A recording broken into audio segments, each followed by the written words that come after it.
Hello, everybody, and welcome back to another Pickled Unscripted. As always, I have the wonderful, talented Matt, the Pickled Dragon, I thought you were and talking about our I, guest.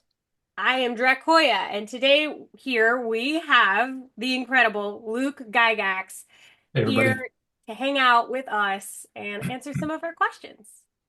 Yeah, and I do have to note that it's a little early. Normally, Luke, when we do these, we are enjoying our favorite adult beverages, but we normally film later in the day. But it's Sunday morning, so Well, sadly, I've heard people say you can't drink all day unless you start early. that's So right.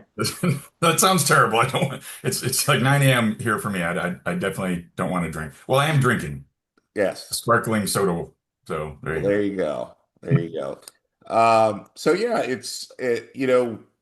you and I think we first met in Los Angeles, Yeah. or maybe it was a Gary Con. I can't remember which No, one. I think we met at Joe's place. I think Yeah, went over to run a game for Joe Manganiello at his place, and that's where I met you. I think we chatted online prior to that, but in person, that was the first time I met you. And then you came to a Gary Con like 11, I think that's right.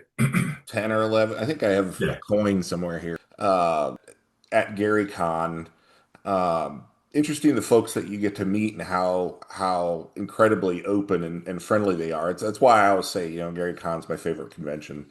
And it's a chance for uh, fans of gaming in general to meet some incredible movers and shakers from the past and present. Yeah, and that's on purpose that it's like that. When I wanted to kind of recreate at Gary Con how I had remembered early conventions in Lake Geneva, whether it was a Gen Con, which was relatively small back then, but more so like Spring Revel and Winter Fantasies, which are little regional conventions of maybe a couple hundred, people. And as a boy, I'd be able to walk around and just go up to a table and see a game that people were playing and be like, "Oh, what are you playing?" And they'd be like, "Oh, yeah, we're doing this. Hey, sit down, kid. I'll teach you how to play." Right? And they were very welcoming and warm, and everybody felt part of a community very very much. And then later on, I was in California. I was in the Army, and went to, I can't remember which con it was. It was a con in the Bay, and I don't want to name them, but I went there and I wanted to play test a scenario I was working on for Gary Con. As many years ago, it's probably Gary Con 6 or 7, so over 10 years ago. And I was walking around, and it seemed people did not seem very friendly or welcoming. But I walked up to a table of games. I just said, "Hey, what are you guys playing?" And they all looked at me like, "How dare you even speak to us?" And I just kind of like, they didn't really answer. And so I was like, "Okay, see you later." I did that at a couple tables, and I thought, wow, this is really not a fun environment if you're here to learn about gaming or are new to the community. So I very much wanted GaryCon to be a place where it was about gaming. It wasn't about an exposition center. It was about having a good time in the community and the good times that you have meeting people and sharing adventures around the table. And that kind of spills over into a social environment where, if you're having a Coke or a beer or whatever it is in the bar area in the lobby, you can strike up conversations. And you're absolutely right. At GaryCon, you may be chatting with Zeb Cook or Larry Elmore just like you would any other person, any other gamer that's there because it's a very relaxed and warm environment. Yeah, my first Gary Con, I think I ran a few games, but I don't think signed up for all that much. I just kind of hung out in the open gaming area that's outside the Artist Enclave, Yeah. and I was never bored. It was just constantly people, hey, we need another person for this, or you want to learn how to play that game, and um, Absolutely. I left that part, but you're 100% right, Matt. I specifically said Gary Con's about gaming. If there's an empty seat, that's a waste.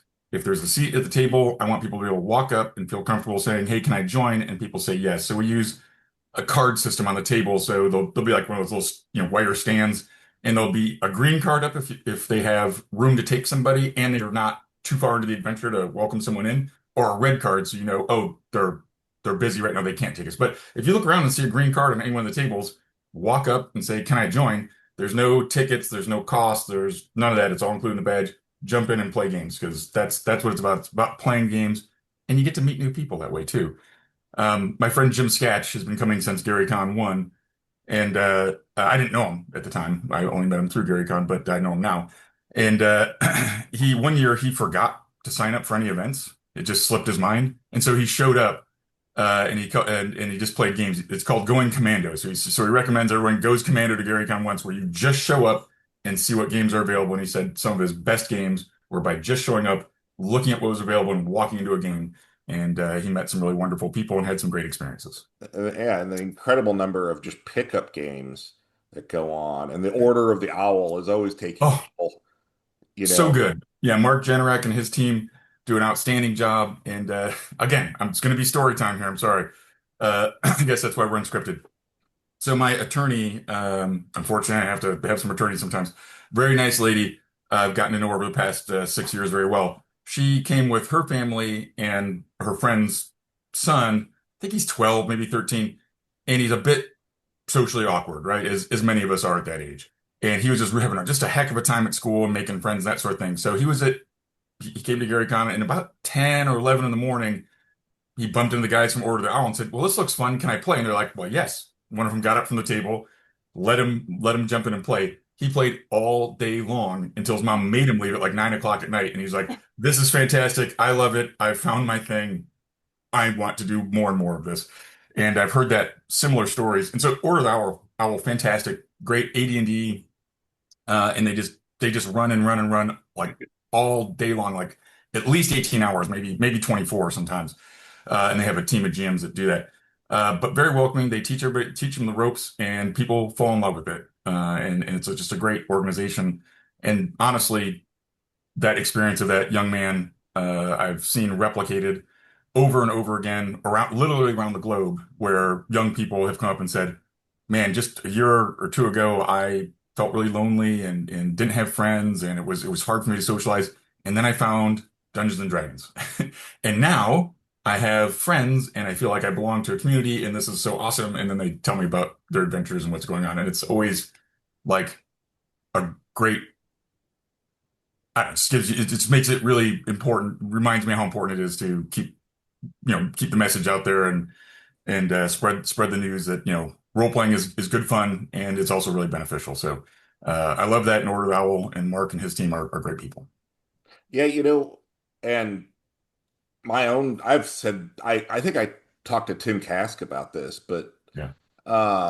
my thing, I always said, and this might sound a little melodramatic, but I always felt like I kind of owed a little bit of a debt to gaming, because when I was younger, I had a lot of learning disabilities, and late 70s, you had the option of you know, being shoved in some class where they could ignore you, or you basically struggled had that personal struggle to overcome those disabilities.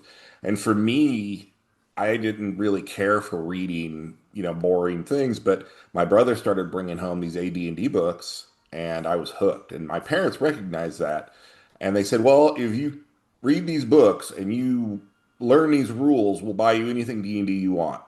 And that was the motivation for me that really helped push through those disabilities and allowed me to, like, because the people that my parents talked to said, "Oh, he's never going to go to college, find him a trade somewhere, have him digging ditches or whatever."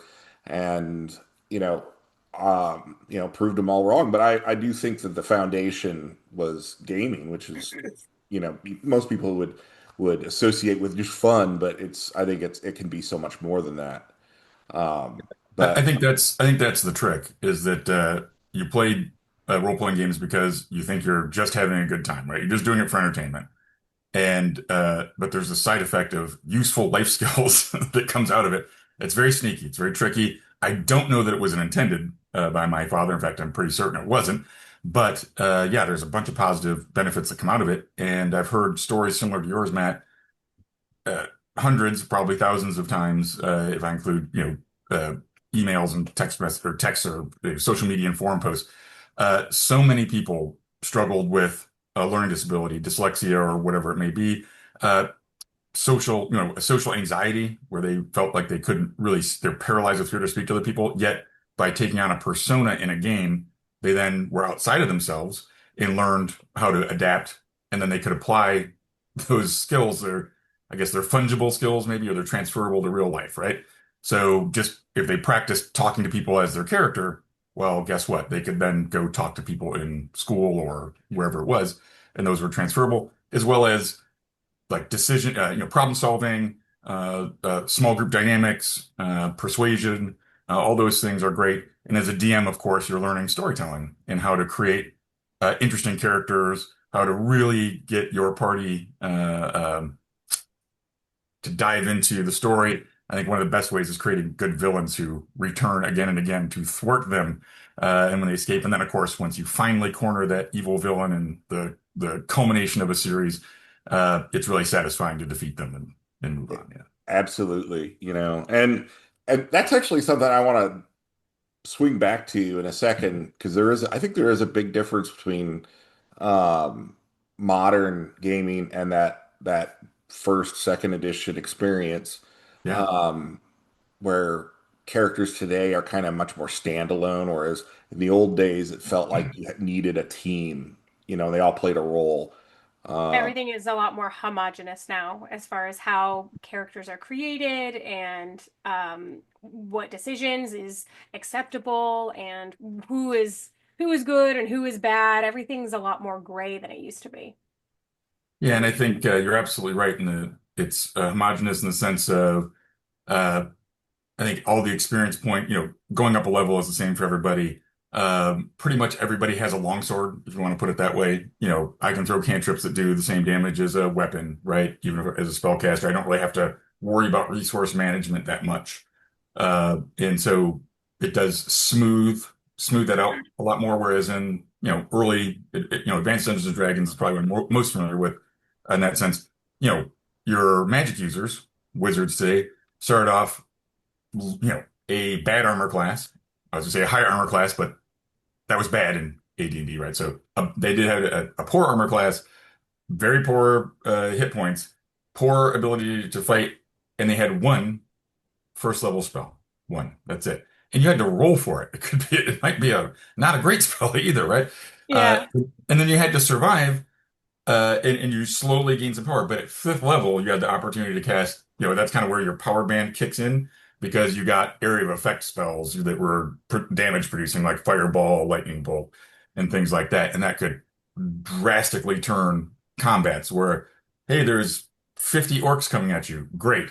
Fireball, I've killed them all, right? Whereas if you're even a fifth level fighter, that's a lot of orcs attacking you, and they can get lucky and hit you, and you could go down, right? So, and so everybody kind of had their capabilities. Fighters were good up front and engaging, in combat. Clerics were mostly healing and some support spells.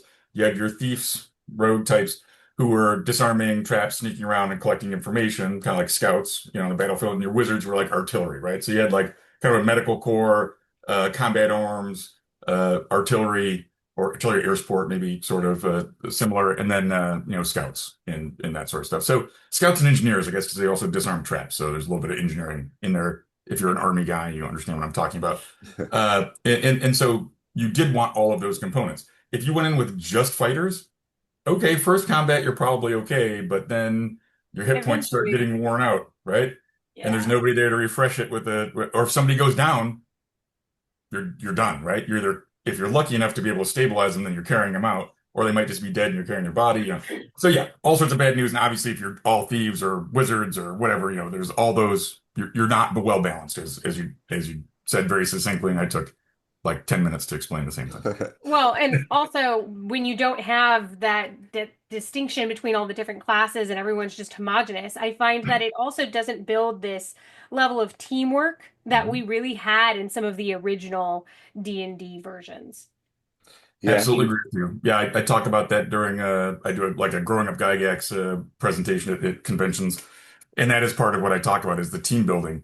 And you're right because you have to learn the strengths and weaknesses of the people in your not only the people but also the characters they're playing, right? Because let's admit, some people are better at certain things than others, and also their characters are better at certain stuff. Yeah. So you got to learn the people and the characters are playing, and you have to be able to come together and figure out how to best utilize what skills you have to overcome the obstacles in front of you. And that, you're right, that builds reliance on each other. And of course, whoever's the most persuasive in advancing their way to do it also is, kind of gaining skills and small group dynamics. You think that's negatively impacted our players as far as how D&D can help people overcome social skills and having this world where you don't have that same level of team dynamics now? Do you think that's affected the average player? I don't believe so because the important part is that you're showing up with a group of people. You're all sharing that time together. You're not staring at a screen, right? Because a lot of people, we do that either at work and then at phone, just look around when you're All the time. eating at dinner, people are looking at their phone as opposed to talking to each other, right? And so I think just getting that engagement face to face with people, having a conversation, getting uh, engrossed in a story that you help kind of develop and decide how things turn out. I think that really probably fills that need. But I do agree that some of the bonding may be a little bit lessened if you don't rely on one another. But I'd have to say it's really going to be more on die rolls than because your epic moments come from great die rolls more so than that cooperation, right? It's like, oh my gosh, I'm going to do this and I critted, then that's a big deal. But you could crit as the rogue in combat and be just as successful as the fighter types. It's true. It's true. Why don't we shift gears a little bit and talk about your current Kickstarter, the Yeah, Burning Man? yeah, Burning Man. It's Talking, we're it's a not fun talking little. a music festival thing. We're talking Yep, an insidious drug, right? it is. So when I first uh, imagined the world, Okram and the Blighted Lands, uh, it was a fifth edition wasn't out yet, right? So it was a little bit. I wanted it to be a little bit grittier and mature themed. Then as 5e came out, we had a lot of young people coming in. Now it's wonderful. So I kind of nerfed a lot of that and stayed, away from some of those issues. But uh, this is one that's been cooking in the back of my mind for a while. That there's just like in the real world, there's drugs that are narcotics that are bad for you, right? So in a fantasy world, how would that play out? Well, they must have some sort of benefit, right, to you, but who's behind it? And in this case, spoiler alert, it's the god of fire, Nar, is his priests and priestesses are imbuing this with his blessings. Indeed, it does give people some benefits. It makes them a little quicker and their initiative a little better and that sort of thing. But it's addictive, and as you use it, there's a chance that you may end up becoming a sacrifice to Nar by spontaneously combusting. Oh, And that's how he gets his sacrifices because it's got a fire. Things are burned to him. So if you're using this and over time, it slowly increases, and then you end up immolating, and of course that gives power to Nor, so it's beneficial to him. And there's organized criminal gangs that see this as a great way to make money. So that's the partnership they've entered into, and of course, as for me, for the most part, of course, you play heroes who want to do good in the world. It's not, of course, you don't have to. You want to muscle in on this territory and take over the drug trade. I don't know, but in my mind, I imagine is more your heroes who find out, hey, something strange is going on here, and discover what it is and realize, uh-oh, we need to stop this insidious plot that's harming a lot of innocents. They don't know what's coming towards them, and so we need to put a stop to it. So. It's a great introductory adventure for the world of Okram. It's the first introductory adventure that we've put out there. We've used it at lots of conventions to introduce the world and get people interested in it. And so you're going to go out into the deserty terrain on the edge of the Blighted Lands, which is sort of a magically devastated area that's looking like a super desert with creatures that are mutated by chaos energy, and you're going to get to interact with some of those creatures, meet them, which is not great. It also introduces some of the main criminal organizations, the underworld, as well as the Cult of Nar, which is one of the three, the triad of of evil gods that are generally worshipped. Of course, there's many lesser gods, and then there's the seven that are not evil, at least, that are generally venerated as well. So, but yeah, it's a great little introductory adventure. In like I said, it's all it. Honestly, it's all done. I think it's in layout right now, and we're just going to be waiting to finish up the Kickstarter in a few days. I think it was 10 days maybe or something like that. And then we'll pretty much go to print and fulfill it very soon. Yeah, Um, I when I read, like, I like to take notes while I read yeah. these things, just like my initial thoughts. And the first thing I thought when I read, like, the cult of Nar and Nar as the fire god, I Yep. thought, man, it sounds very Robert E. Howard. Like it has the names and the flavor of it feel very pulpish. And I don't know, is that kind of what you were going for, or? Yeah, well, Nar means fire in Arabic, so I totally stole that. So there was a song that I liked.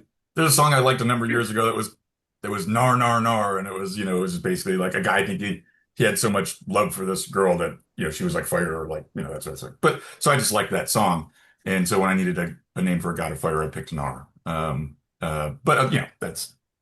But yes, as far as I thought the name also was cool, and yeah, I definitely, like I said, I created this world with when I was playing first edition. So it's going to have more of a bit of a sword and sorcery feel to it. I was working with James M. Ward or Jim Ward on the first adventure that I wrote for it. And when I was talking to him, I imagined sort of like a, a society so magically advanced that they could achieve what we achieve with technology today, right? Or even more, right? And then the society fell and people lost that ability to use that magic like that. So there's wonders of an ancient world, right? And there's a devastated area. So it's a bit of fantasy world mixed with a little gamma world is kind of it's Okay, yeah, fantasy games, cool. which is yeah. And so that's great adventures, exploring and a little bit of going back into the older flavor of style. But I think it's important to offer people gamers opportunities to shape the adventure in a way that suits them, right? And that's kind of your DM's responsibility to know the players and then be able to adapt things. So there is, a little bit of problem solving, there's some social interactions, and of course combat because Of I course. I like combat. Do you Me have a too. regular group that you play test with? I don't have a Do regular you want group. one? I I just don't have time. I'm like you said, I'm running around doing a lot of stuff. So I'd be that bad player who's like, oh, I can't make it again this week because, whatever the case may be, this is in the way. But I do get to play at conventions a lot, which is nice. But as far as campaigning goes, probably the closest thing I have is my friend Andrew Perry does Beyond. He has a campaign that's basically Beyond Barrier Peaks. So as a kid, he knew my dad briefly as a kid and gamed with him a little bit. His dad and my dad knew each other through chess, of all things. But his dad was like, "Well, if I can't win Dungeons and Dragons, why would I play?" But Andrew was like 8 years old, and he's like, "Wait, this looks pretty cool. I think I'd like to learn this." And so he did, and he got the Barrier Peaks module at one point, I think as in his early teens, maybe, or 12 or something. And it only Barrier Peaks only covers the first, what, 7 levels or whatever it is, but they intimate that there's, another 30 levels or whatever the case may be. So being a kid and not knowing that any better, he's like, well, I'll just make them up. So he drew the rest of the levels and filled in the blanks, and he's run that since, like 1980 or something, with his group. Wow. So yeah, so I'll play in that probably once every 6 weeks or so. We'll probably get in a session with people. I'm in a couple different groups doing that because it starts at convention. So I'm in like a group with writers, authors. So they're hard to nail down too. But I don't know. I like oh Dave Weber is one of them. Mike Rothman. Dakota Kraut, he's a lit RPG writer. James Hunter, another lit RPG guy. And then, oh God, who hates Monster Hunter International? I've drawn a blank. Larry Correa. Larry Correa is one of those guys in there as well. So they're great. Larry always plays he plays the half orc fighter. He likes to go bash stuff. So if you've read any of his books, it's like that. And then another group we played with, Joe Manganiello and his team, his run through a couple, and they've had a lot of fun playing it. You still Uh, play with him from time to time? I did like was two or 3 months ago. I was over there and playing a Ravenloft. They're in a Ravenloft campaign, but those guys are like the worst. Because I messaged Joe and I was like, "Hey man, when are we playing?" He's like, "Well, that was the last time we played. Is when you were over. We're still trying to get it back together." And it's like, He's you busy. know, he has been. Think I'm really happy for him because he had a great run as a host on Deal or No Deal Island.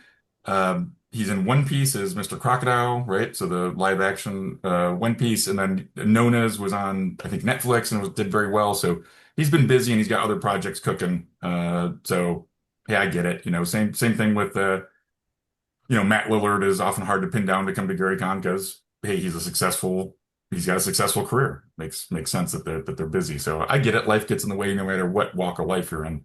Yeah. And sometimes we can't hang out and game as much as we want to.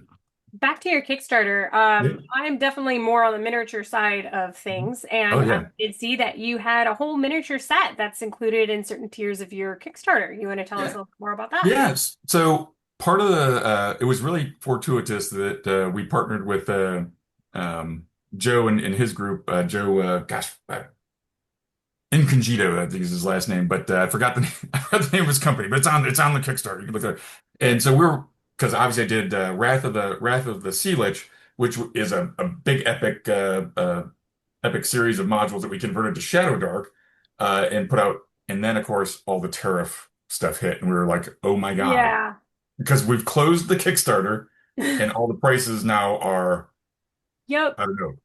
Is it going to be $4 to print this book or $35, right? And that's a pretty Yep. big difference, right? I'm Because right margins there are with you. margins are thin, right?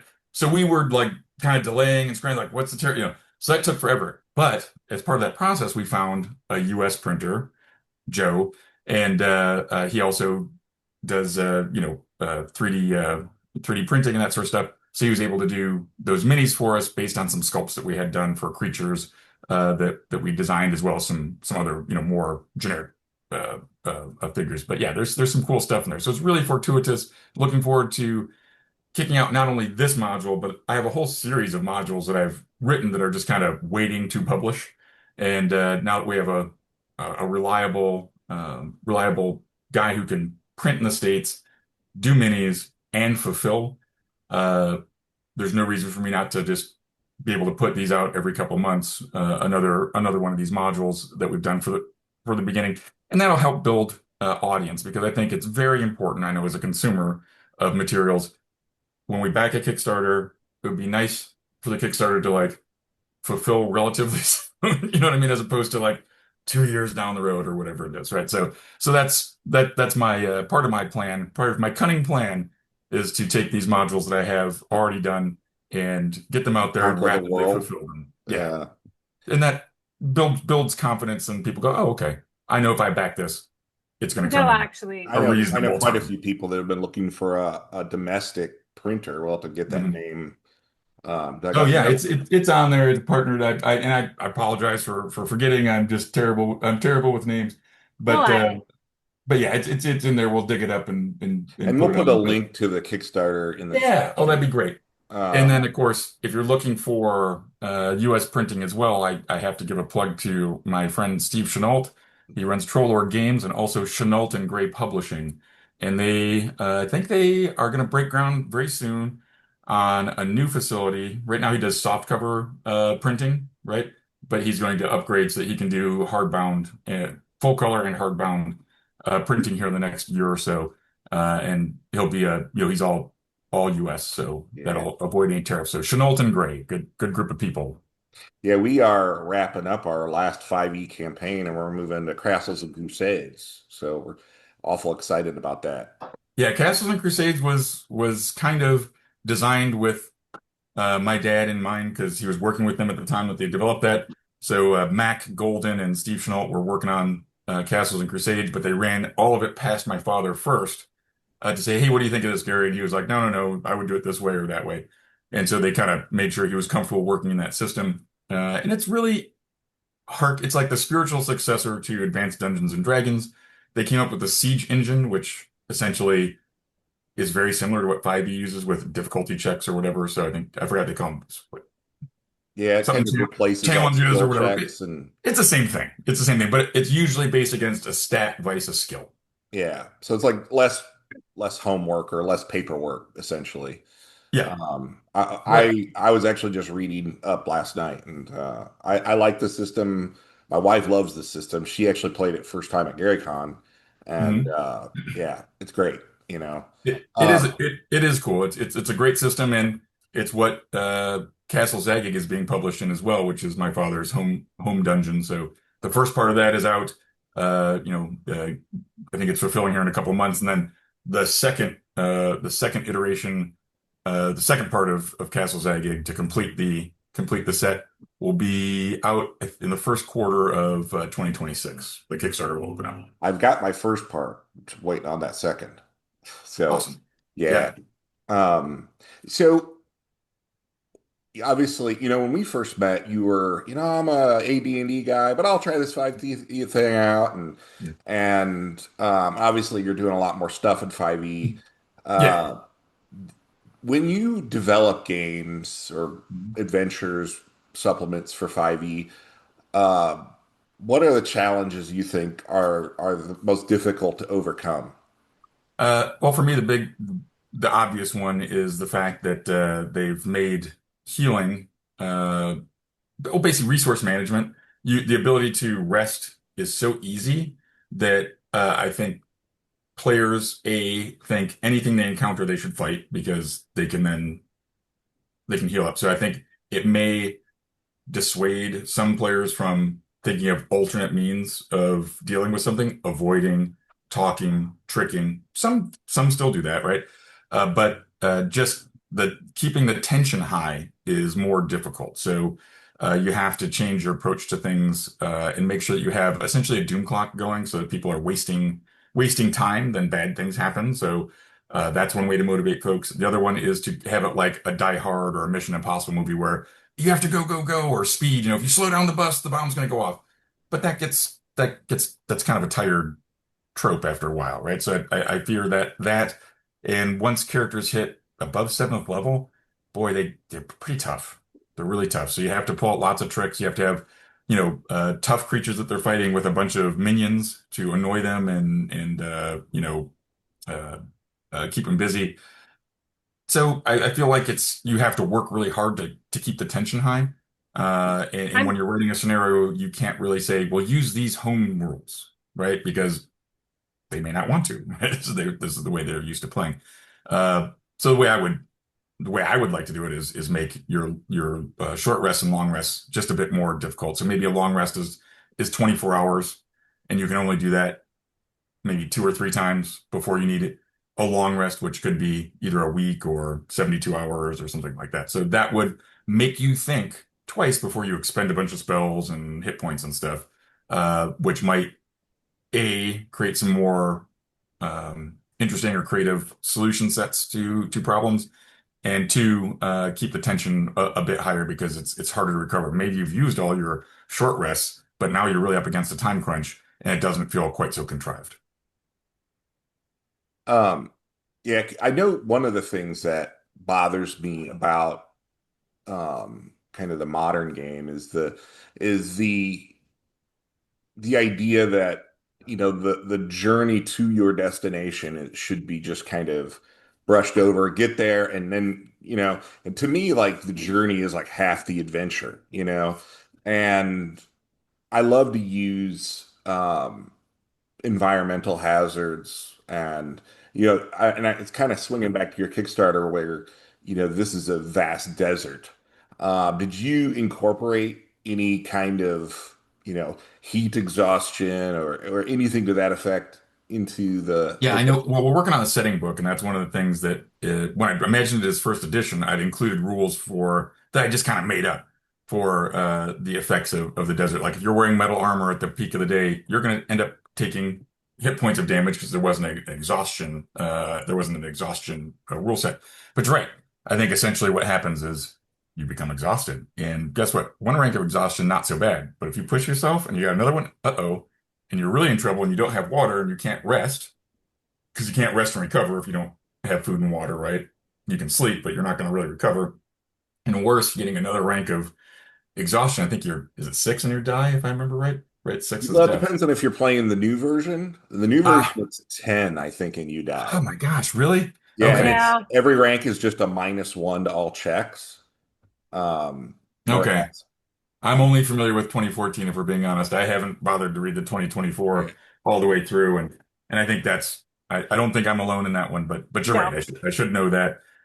So Well, yeah, I yeah. mean, I still use the original 2014 rules for my current game. But the exhaustion rules to me, I think, were the one way to really put a twist on 5e characters. Yeah. Yeah. Um, I agree. That was a tool in your tool bag that was pretty powerful. And if they'd nerfed that a bit, then it's unfortunate. And also cantrips that can create all your water and that sort of stuff.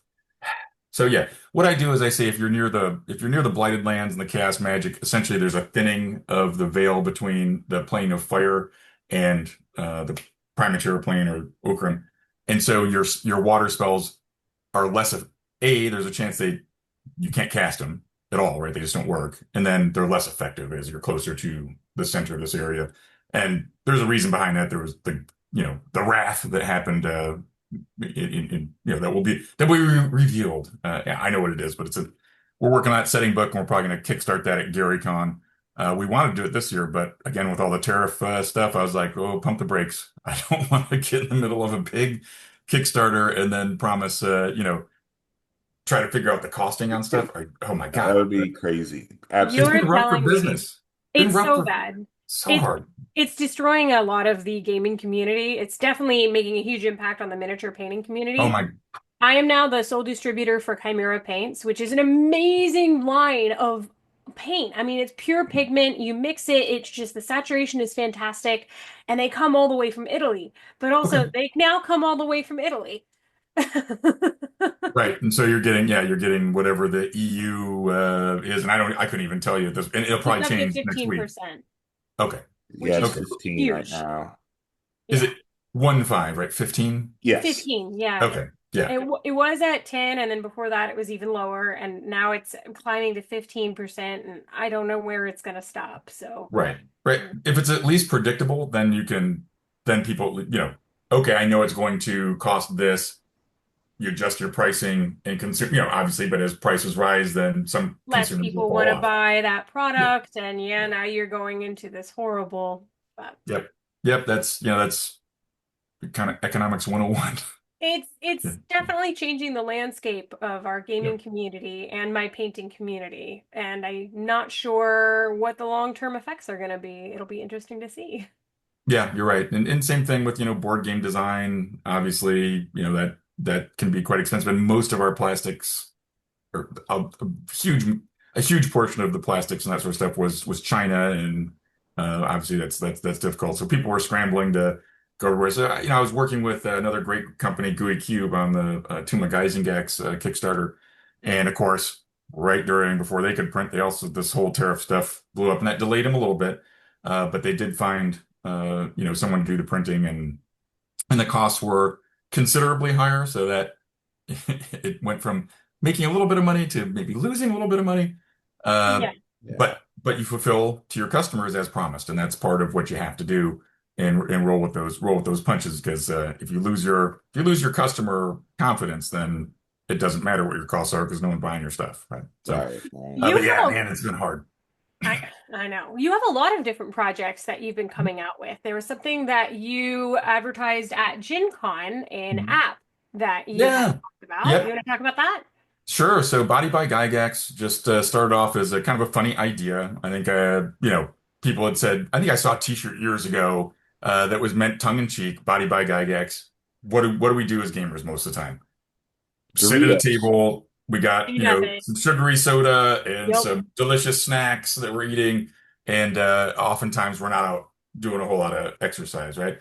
So I was in the military for 30 years, and so I kind of was forced to do exercise. It kind of became something that I enjoyed. I started lifting weights a little bit later in life. Then when I retired, a couple of things happened. I went through all my medical stuff at the end and realized, oh my gosh, I have sleep apnea. So that's why I feel like I feel terrible every day when I wake up. So I got a CPAP machine and then a lot of stress reduction.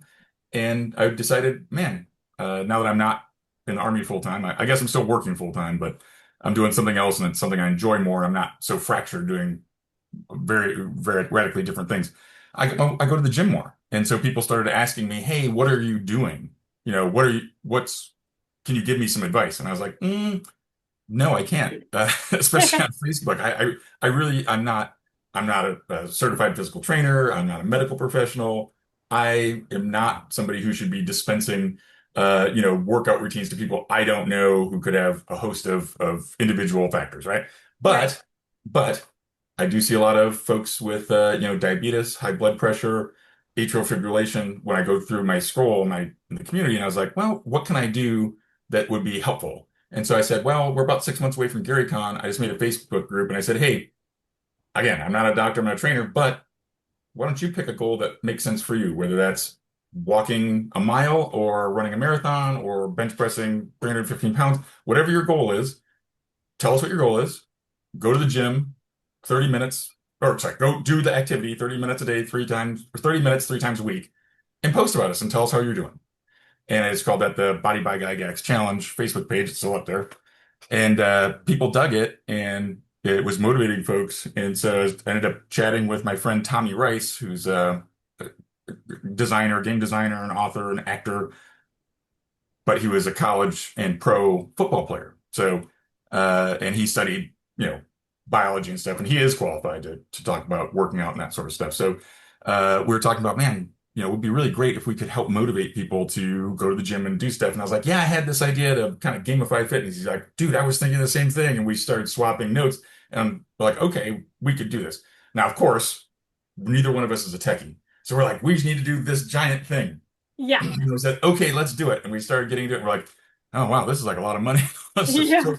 It took us forever, but we found a grant from Northern Ireland and they helped us develop a shell of what it could look like. And at Gen Con, we kind of showed people, hey, this is where we're at right now for what it looks like for a user interface stuff. And it's really, we're still working on an alpha, right? We're probably about 75% of the way to an alpha to be able to launch and get like a baseline of folks using it, build it up, and get to a point where we can maybe get a beta, attract some more investors, and then hopefully build up this ramp to do all the really cool stuff that we imagine that it would do. But the idea is to gamify fitness, make it fun. You have your heroic persona, your character, and you pick a class, right? So you design it and you make it look like however you want, whether it looks like you or a creature or whatever it is, or an elf or a dwarf.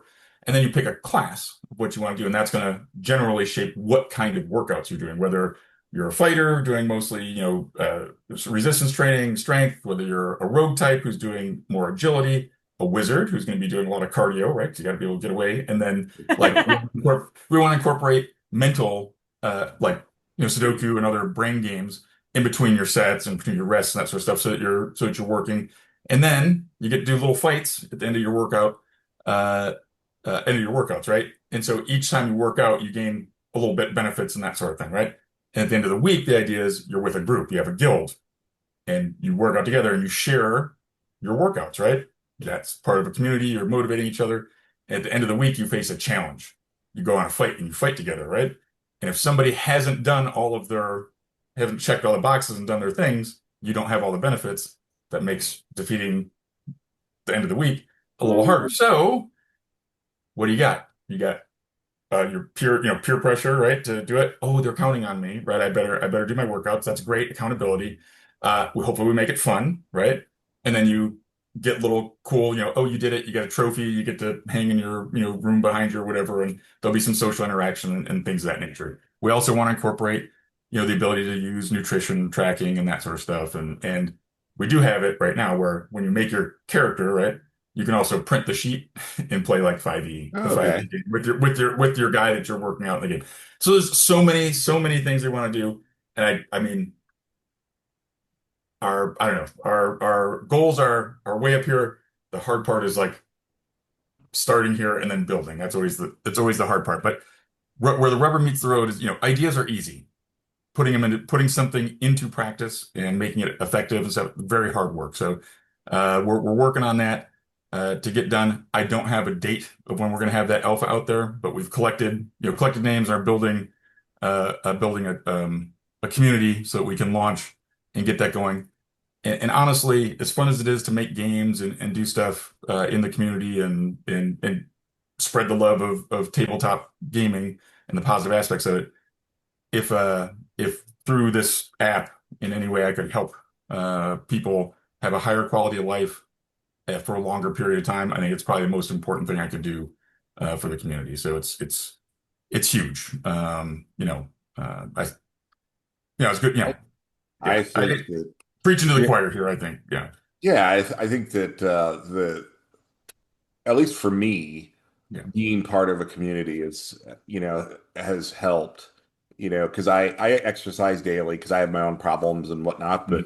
but I exercise every day, and there are people I talk to about it, and they encourage me, I encourage them, so Yeah. forth, and it's having that community, I think, is one of the biggest pieces. And I think incorporating gaming into it is like genius because um, it's incorporating something that people really enjoy doing with something that, you know, once you get in the habit of it, then it's just like, you're just knocking it out. But it's getting over that hump that Yeah. having that support network will really make a difference. Yeah. It's huge. I mean, I just occurred to me like the first time you DM a game, that's nerve-wracking, right? So Mhm. it's probably nerve-wracking for many, the idea of going into a gym. So yeah, I mean, one of the things you do is you're going to first be an apprentice before you even select a class, right? You're going to be a novice, and there'll be here's are you in a gym? Are you not? And hey, here's what a dumbbell is. Here's how you do this exercise. Here's barbells. And just to familiarize yourself with terms, machines, or just weights or exercises for body weight that you're doing in your garage or whatever the case may be, just so you have a base level understanding. So when you walk into, if you decide to go to a gym and you go into a gym, you don't feel awkward, right? Because Right. that's a huge obstacle. People get in their head, oh my gosh, people are going to make fun of me if I don't know how to use a piece of equipment. By the way, the farthest thing from the truth, I've gone to the gym and asked people, or people will ask me now, hey, what about this? Just like a gamer. If somebody comes up and asks you about your favorite game, are you going to say, go away, I don't want to talk to you? Or are you going to be like, yeah, it's really cool. Check this out and be happy to show them? That's pretty much 90% or more of the gym community is going to welcome people into that. So don't be afraid. Go in, whether it's walking, biking, hiking, weightlifting, whatever you're doing, joining it. I should probably join a yoga class because I'm saying, oh, you shouldn't be afraid. I know I would be like the worst person in a yoga class ever. Uh, but Yoga helps it's with your good for you. recovery so much, though, and it helps build those micro muscles and talk about your joints. Man, that helps a lot. So that's yeah, all the more reason why I need to just like bite the bullet and go into a yoga class after I get my shoulder worked on. Uh, you know, 6 months down the road or whatever. Because I know it's yoga. It's like, oh, they're just doing this little pose. Yeah, right. Have you ever tried doing those things? It is hard. Mm-mm. There's nothing easy about it. But yeah, there's a lot of great benefits from it. So whatever you are doing to move, just embrace it and do it because it's going to pay off for you and your family. You're going to be around the gaming table a lot longer and just feel better doing it too. So, yeah, I Well, one don't thing I want to really sound too like preachy, but it's super important. One thing I like about the idea of this app, though, is it holds you Yeah, accountable at different levels. yeah, So it's not just a matter of you trying to hold yourself accountable and it's just you and the app, because there's a million one of those. And I have them. I've tried a lot of them. And then but there's the different level here. So not only is the app holding you accountable and you're trying to hold yourself accountable, now you've created this group of people that will mhm, also hold you accountable. And now you have a game built in on top of that. So there's four different levels of yeah, accountability just within yeah. this app. And I think that's very clever. Yeah, and obviously this is very this is probably like a $500,000 to get this app fully developed, right? But we want to add geolocation so that when you go to certain areas, you get different kinds of monsters that are there. There may be like, pair with various gyms. So maybe if you go to the Dragon's Lair in Vegas, you could end up fighting a dragon, right? Maybe you start with kobolds, right? Because you're lower level, but eventually you work your way all the way up to maybe an ancient red dragon or something like that. And then as you go to conventions and do, they have like orc stomps and stuff like that, where it's like a 5K or whatever run, right? Why not have something where you're doing something for Body by Gygax, do a fitness Well, quest if at it a gets convention? big enough, you could do little events at Gen Con where it's 100%. Gygax 5K first thing in Yeah. the morning, Friday, you know? And Yeah. that's super clever because there are people who will travel just to get that accomplishment. Oh Yeah. yeah. Oh yeah. And yeah, if you give little rewards, right? I mean, the army, the military does that. It was Napoleon said, "Give me enough ribbon, I'll conquer the world," or whatever it was, right? So you give people little awards, whether it's, virtual awards, obviously there's whole accessory lines and merchandise that could go along with it that would be fun too. So it would do so much good. So part of the part of the problem is with all these projects is finding time to properly pour energy into them to move the ball forward, right? So I'm very excited and enthusiastic about stuff, but there's only so much energy and so many hours in a day to do stuff. And so part of a tip for me, from to others, would be really carefully pick and choose what you want to do, because if you become too fractured, you're ineffective at moving something forward, right? So some things you gotta learn to be able to say no or not yet, right? And I've gotten better at that, but it certainly is a challenge because there's so many wonderful things to spend time on. Whether it's uh, one of the things we do at GaryCon that I'm very proud of is we raise money for the last 3 years. We've raised money for Children's Wisconsin Foundation, which runs Children's Hospital of Milwaukee. I think they call it Children's Hospital of Wisconsin now, which is part of the Miracle Network of children's hospitals. So Extra Life is they're affiliated with Extra Life. Um, and we've raised over $200,000 in the last 3 years. So last year Wow. alone, we raised like $92,000 for them. So, and that's at Gary, it's like at 3 hours at GaryCon, right? But there's a whole lot of work that goes into getting all the materials and all that sort of stuff together for it. But yeah, just could I raise more money for children's hospitals, But you by got your going places and bandwidth, doing stuff. right? Right. You're one Yeah. person. Yeah. Right. And so, but I do need to, what I can do is help spread the word and recruit people to do things and build teams and that sort of stuff. And I guess at a point, in a sense, it's like I can parallel it to the military because I spent a lot of years in the military. The commander is responsible for a lot of stuff, but the commander doesn't do personally a whole lot of things. They give directions and guidance and build teams, and they have a staff and subordinate units that carry out the work, right? Um, which is hard because if it's cool, you really personally want to do it, right? But You you have to can't because delegate. you're slowing things down by saying, "I want to do this," and there's Micromanaging. Yeah. Yeah, 20 you things you have to got to do. delegate. Yeah, yeah. So that's kind of where I'm at on a lot of stuff, where I spend time doing personal, writing and that sort of thing. Uh, but then trying to push other projects forward, running, GaryCon is just a huge enterprise all in itself. It's only 4 days, right?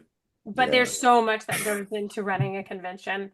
I've Yeah. been helping out at more cons and participating as more of a business at more of a business level at conventions. Mhm. And it's very different than just attending.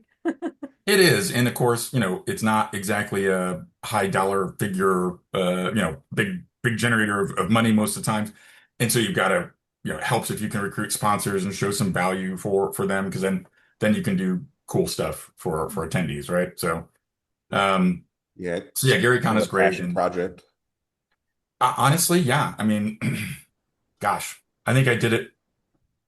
I probably spent money going to GaryCon doing that sort of stuff for the first 8 years or something like that. And then I think it probably paid for itself. And, I was able to like cover my expenses to go. And then, it's gotten a little bit better. So now I have a team of people that I pay a pittance to for the amount of work that they do. That's definitely labor of love for those folks as well. So my wife helps me out a bunch, and we're roping our children and making them come in and do some work. So that's good. Right. Yeah. Uh, Another thing that's really, we're talking about gaming and the future of gaming and what gaming looks like. I think as we've gotten, gaming's been around for over 50 years now, right? So people who started gaming at 12 and it was important to them, many of them have become quite successful, right? Because, role-playing gaming does give you some advantages in certain fields and helps you out. And so boutique gaming events have become a thing. I'm seeing more and more of those. And one of the things I did for the 50th anniversary, I wanted to do something special, right? So I held a convention before GaryCon because I said, well, you know what? GaryCon is great, but we don't get enough attention on really the old school. So I wanted to bring in some old school guys and give them a little bit more spotlight time, right? So I did like a 3-day convention beforehand. So it ended up being 11 days of convention. Don't do that, people. Do not do that. I do not That's too advise many this. days. Do not advise this. But once every 50 years, I'll do it, but that's it. So at the 100th anniversary, I'll do it again. Because Okay. people ask me, are you doing it again next year? It's like, no, there's no way in That's hell. too many days. No. So we called it Founders and Legends. And when I was thinking of something special to do, I said, well, why don't we run like, okay, we could do a panel where we have somebody who worked on OD&D, one, two, three, four, five, right? And how did it change? What was the evolution of the game? What were the principles that went into it? And I said, yeah, it's cool. But just talking about it probably talking about it would be cool. But how about playing it? What if you could play the same character and just evolve them from 0 to 5 and to see how that works? Yeah. And so, again, imagining an idea is pretty easy, right? Making it happen was hard. So I recruited my friend Andrew Perry, and I said, "Hey, Zeb, Mike Merles, Kelsey, Dion, Keith Baker, what do you think? You want to be part of this?" And they're like, "Yeah, for the 50th anniversary, we'll do it." It was about it took a group of us about 1,500 hours of work to develop this scenario where it was over 2 days or 2.5 days. Uh, you enter this scenario as a 0 level, sorry, as OD&D high level character, mid level, and then the first session is OD&D. Then you get handed your first edition, how it changed. And as the first edition, you play your scenario. We did 1E2E, and then you go into the next day. So it's 2 4-hour blocks. Then the next day you go in as a third edition character, and partway through there you got changed to fourth edition, and we wrapped up with a fifth edition scenario in this story arc. So it's the same characters in the same story across editions. It blew people's mind. It was very challenging. They loved it, very deadly. And I thought it was going to be a one time, we just do this once. And everyone's like, well, when's the next one? We want to sign up. I was like, what do you mean? So we've done it as a 4-year arc, and we're on the third year now. We had 5 teams of 8, so 40 people who could do it. And it's like $2,000 to do this, right? Because it's expensive making a whole thing, bringing in people and putting them up. We also give them lunch, dinner, and do like social activities in the evening and all that at the Grand Geneva right before GaryCon. Oh. Now we sold all 40 of them like that. They were all gone. And there's 4 more people who want to do it. So I just put out an advertisement saying, hey, I'll do one more team if we get 4 more people to commit, because you need teams of 8. It's a tournament. So you got Right. to have full teams. But yeah, I think there's this desire for high quality, challenging play out there where people will pay a premium to have awesome DMs who have a cool scenario just because it's so hard to find time to game, right? As busy professionals. So that's it. And some people pick like a destination and we'll play with a DM that's cool or whatever. But I think this is such a good idea that Founders and Legends, we ended up just calling it the Founders and Legends tournament. I think I could probably export that to various locations and do it Like New Orleans. like New Orleans. We could do it. Actually, there could be some pretty cool stuff in New Orleans too. But I just in end of June, I was over in Croatia. I got invited to go to Isle of Wonders, which is Oh, wow. it's a fantastic little festival. It's a gaming convention. They're in their second year. I went there for their second year, and it is gorgeous. I said Croatia.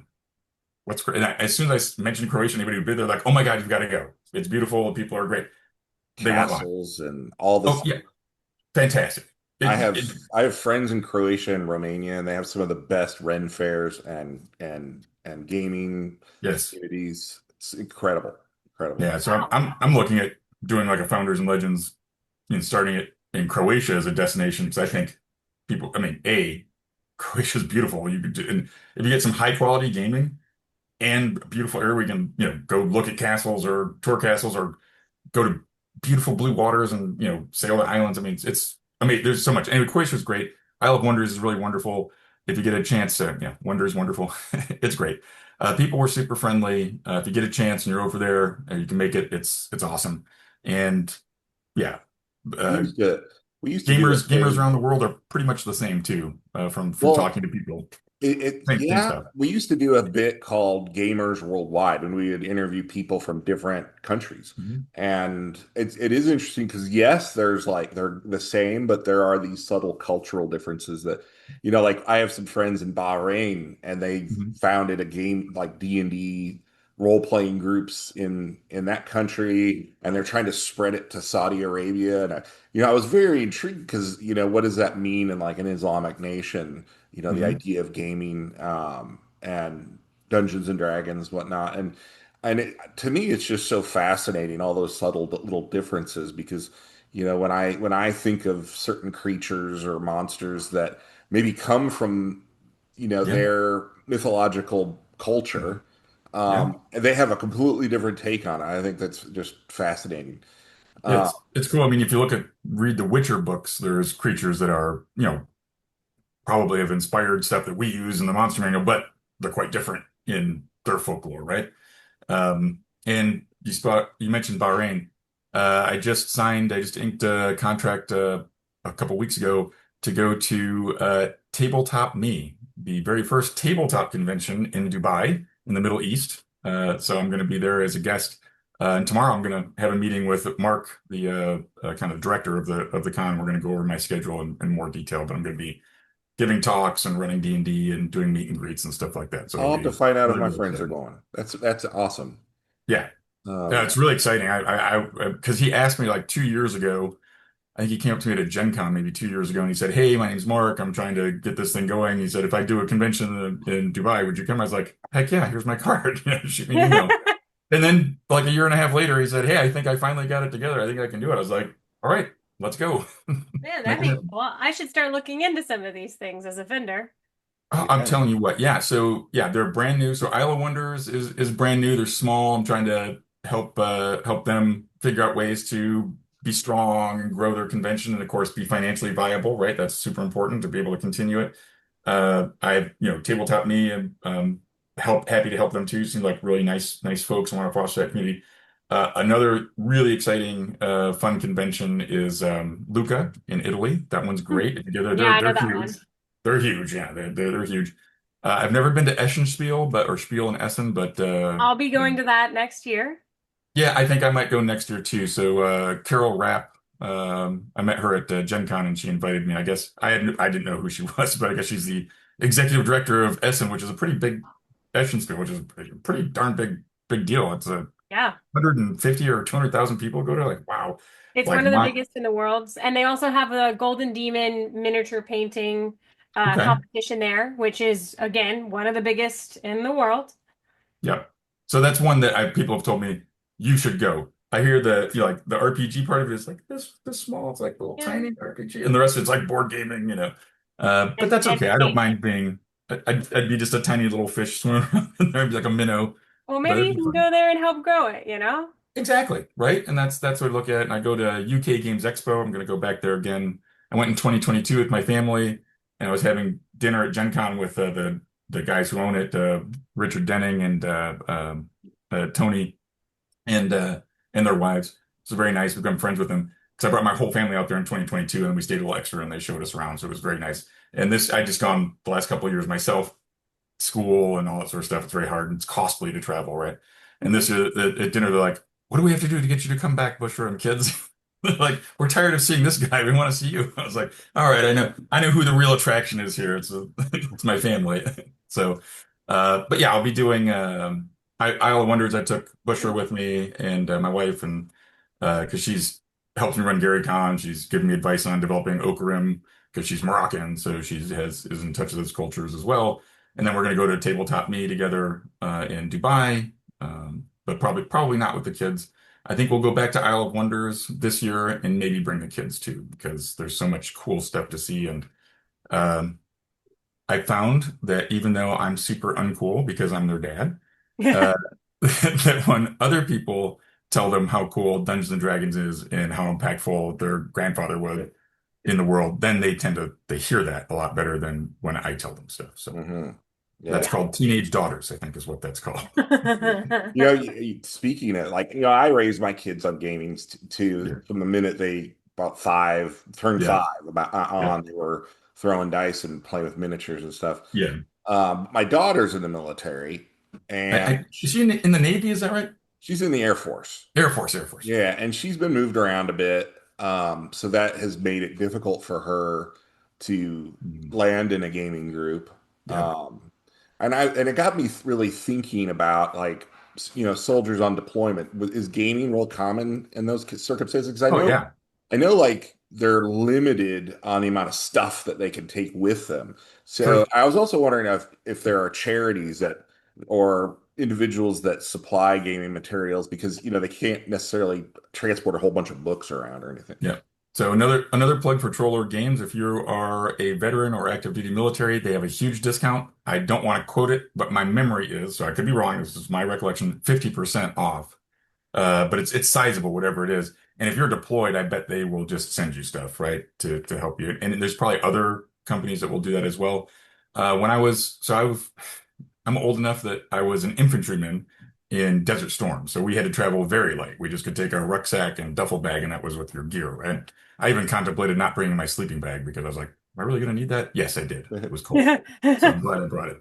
But I was also like 19 or 20 or something. I was 19, so I was dumb, right? I don't know, just travel late, sleep at night, or freeze at night. I was like, no, no. 50-year-old me is now like, oh, that just sounds awful. Anyway, so we couldn't bring any of our D&D stuff, but we did manage to get from a like a tent, like a PX post exchange and a tent, thing where they had some dice uh, and six-siders, and so I just took a little notebook out, one of those little green small notebooks, and I made up we were all gangsters in the inner city, and I just we made up various attributes and skills. It was a terrible design. It was awful, but we had fun and we played that. And my friend Todd Emerson was a very good artist, and so he made a board game. He just drew like this beautiful board, and then we would move around and do whatever it was, and so we found ways to entertain ourselves.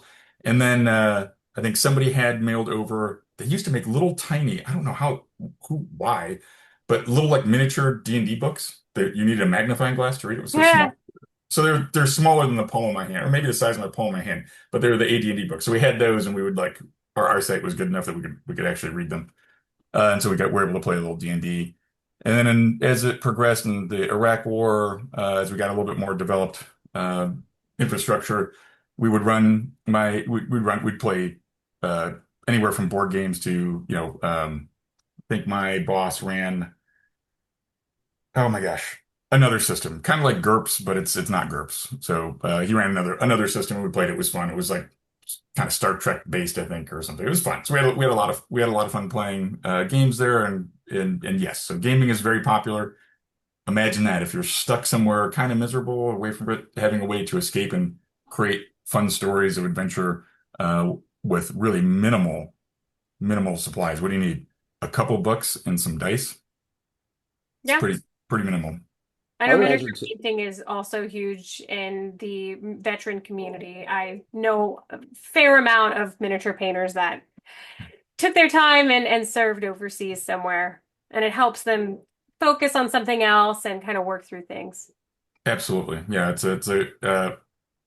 yeah, there's all sorts of weird little niche things. I don't miniature painting for me, I'm terrible That's at it. where So that's where the weird is. well, no. It's weird to me because I suck at it. And so for me, it would not be relaxing. It would be frustrating. Like, why do I suck so bad at doing this?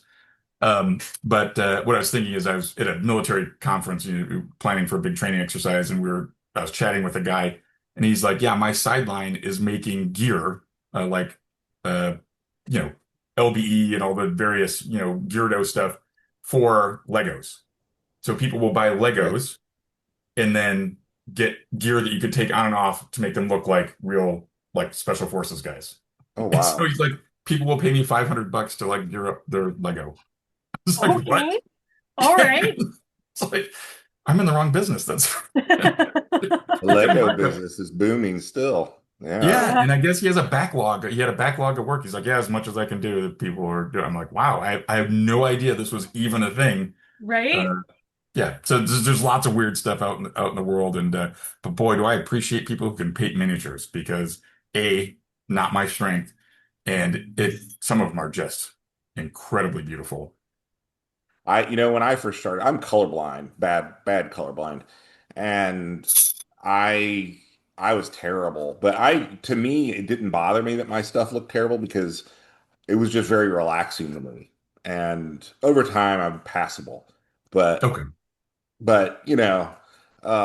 I find like for me it's like it's a very like I said relaxing thing. It helps me center as I'm focused on this little tiny thing. I've got these giant head glasses on so I can at least see 2020. But the the we talked earlier about how beneficial gaming can be just to, Yes. socialize or whatnot. But, one of the things my daughter often talks about, are people that have gone through traumatic experiences stuff. And, have you seen how gaming can help those individuals as well?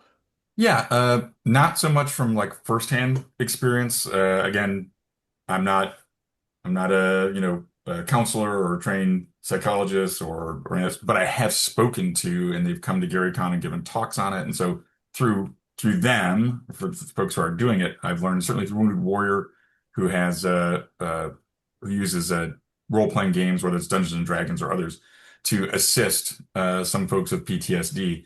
And it is beneficial because it's a safe environment, right? Obviously, there's no harm that can actually come to you in the game. And as counselors, they can design scenarios where the characters get to enter into situations that might, make the veteran or the person with PTSD that might make them uncomfortable, right? But they're going to learn how to work through it in that environment, in this kind of safe, pretend environment, right? But as I mentioned before, a lot of the skills that you use through role playing are transferable into the real world, and so that helps them. The other thing is a lot of at least veterans with PTSD tend to isolate themselves. They don't want to go out into groups. They don't want to meet new people. It's a lot of anxiety producing things. So by having a group a commitment to go out and meet with a group, weekly. That gets them out. They get to talk to other people. They form, and as we mentioned earlier, you form bonds with people through shared hardship. Although it's all pretend, none of us are really dodging, dragon breath and that sort of thing, or throwing spells. When you save your party member in game, right, or you do something really cool, right, and then you recount it later. We don't say, "Do you remember when we were playing D&D and your character did this?" We say, "Hey, do you remember when we were in the cavern underneath the citadel and you threw that spell, that disintegrate spell, and you disintegrated the vampire before it could get to us. That was amazing, right?" So it's all personal, it's all internalized, it's all real to our brains, right? So those bonds are real, and then you have people you can trust. And when you have issues, you are not isolated. You can reach out to other people that you know and trust, and you feel part of a community and all those things. So I think those are generally how I think it's therapeutic for PTSD and potentially other issues as well. And yeah, it's super useful. Yeah, And again, you don't realize it. You just think you're having fun. exactly. And it's like you said, it's all in a safe and environment where nothing really can go wrong. Yeah. Um, you Yeah, you know, can make a mistake. You can do whatever, your character can freak out and do something destructive, and yet there's really, even if you catastrophically fail, there's really nothing, yeah, There's no no real real damages there. consequences. Yeah. And that's great. There you go. It's a consequence-free environment. You might irritate your players at the table if you mess up a scenario or something, but hey, it's not the end of the world, right? There's ways to recover from that. Now, obviously, with a counselor, is probably going to have some guardrails in place and that sort of stuff. so why don't we I'm really interested in picking your brain about kind of shifting back to modern gaming again. Mhm. Um, you know, in the last several years, WotC has kind of had a few kind of PR stumbles, you know. Yeah, And that's it's really opened the door for not just some of the older, Troll Lord games, yeah. Paizo, those guys, but a lot of new gaming companies have sprung up, Shadow Dark being a good example. And I don't want to say taken advantage of, but it's given players kind of the wherewithal to explore new things and realize, hey, there's all this really cool stuff out there. So do you have a favorite non-D&D system? I'm going to have to open up a Dr. Pepper here for this, which is that's Steve Chenault's favorite drink is not Uh, diet, but Dr. Pepper. So I think if you're looking for uh, a great old school system that's well developed, well thought out, a lot of support from a great company, I would say Castles and Crusades is probably the spiritual successor to Advanced Dungeons and Dragons. So I like the people. They are all U.S., all U.S., all printed in the U.S. So very patriotic company, and it's a good system. So Castles and Crusades is excellent, and they're building market. They're doing quite well. They're also I'm working with them as consulting and working on Castle Zagig and other projects with them. So they're great. Uh, Another system that I learned a little bit more recently, and I've done a little bit of design work in, and I would like to do a bunch more, is the basic role-playing system. That's what Chaosium uses. So you've okay. got RuneQuest, which Mike Merles is working on, probably just finished up the latest kind of edition or rule set for RuneQuest, and Chaosium just celebrated their 50th anniversary. It's a company, great group of guys, Jeff Richard and Rick Mintz and Neil, all really, really cool guys. And then, of course, Kelsey designed Shadow Dark at GaryCon. That's where did a lot of her design work, and she was a platinum badge holder. I think she still buys a platinum badge to come to GaryCon. I'm like, I can make you guys. She's like, no, I want to support your convention, so I'm buying buying a badge. So I'm She's like, like the okay. nicest person ever. Oh my gosh, so nice. She's great, and she Yeah. obviously was in part of Founders and Legends, the first one. She had something going on this year, so she couldn't make it. There's something about the Western March or Western Marches or something like that. Anyway, it was like a huge couple $1 million Kickstarter. So of course she was Yeah. busy. I totally get it. But she'll be back. She's back for I 2026 saw season that 3 she's of a Founders and sponsor Legends. this year. Yeah, she's sponsored this year, and she's a sponsor next year too. We just gotta get that inked. They've been busy with lots of stuff, but no, Kelsey's fantastic. Love Oh Kelsey, and yeah. Shadow Dark is great. So I write for Shadow Dark. I do Call of Cthulhu stuff. I played some RuneQuest. Would like to design for RuneQuest. I've written Castles and Crusades modules as well. I like that. Other systems, I haven't played Daggerheart. That's like, some new hotness from Darrington Press. I do like those guys. Matt Mercer is like genuinely a very kind human being, and the rest of the folks have been nothing but welcoming at the Critical Role in Darrington Press. So I'd like to support Daggerheart and see them do well, just based on them being cool. Yeah. Um, and there's so many other game systems out there that are just, you know, they're just hard. I mean, the Uh, board, Mork Borg, Pirate Borg, all those are tons of fun. Oh, yes. Mike Merles ran some OSE stuff for me that was super fun. It's just basic D&D, right? And Um, and that just goes to show like there's just so much out there. Like if you're playing five, I'm just talking to yeah. the folks out there. If you're playing 5e today, there are so many cool options out there that you don't have to like say we're abandoning our campaign for this, but you could give it a weekend try, and Change so it many up. of these Just books, a little like, an yeah, amuse bouche, as they would say in the culinary palate world. cleanser. That's right. So Gen Con had so many TTRPGs. Oh my goodness. Every other vendor was selling their own game. And honestly, that's problematic. What? Because people said, well, why don't you make a role-playing game? No, no, no, no. There's so Why? many systems out there. Yeah? Unless I had something that was truly revolutionary and just like no one's ever thought of this is most amazing. Probably not. I just need Nope. to, I need to create adventure scenarios for, well, obviously you want to do it for the one that has the most market share, typically, Right. right? Right, which has been D&D. But gosh, Shadow Dark is so much fun. I was like, I want to do that. Like and it's Kelsey's, this really is a fun blown game. up. It is Yeah, blown it's up. it's great. And there's other, in Call of Cthulhu, so much fun. It's very different, right? RuneQuest also has a very old school feel, and it's not level based, so that's like a different kind of I've approach. got So the original RuneQuest box set, and that it by itself, like I like to dabble in other systems and then kind of yeah, adapt them to what we're doing. And yep. that is one that is some very unique qualities. And they have some great lore. The Glorantha has been developed a bunch, and so that's also a lot of fun and great system. And then of course I'm wondering, what Wizards of the Coast will do because I'm sure they've had a pretty big turnover at Wizards of the Coast, right? So I would imagine that they'll do something to kind of revitalize, reconnect, and build stronger bonds with the community is what I Well, would suspect. one would hope. One would hope. I think I that we're supposed to have the last season of Stranger Things later this year, and I'm sure that that's going to impact the sales, and maybe they'll try and bring it back in another way. I know Yeah. that there's still a lot of conversation about turning it more into a board game or more into a video game. I know that there was also a release at Gen Con for Sims of all things, which is a video game. You know, it's a Yeah. computer game. It's always been a computer game, and suddenly they created a board game for Sims. And so I wonder if WotC, I know, right? I didn't try it. I listened to it for a bit and I was like, this is weird.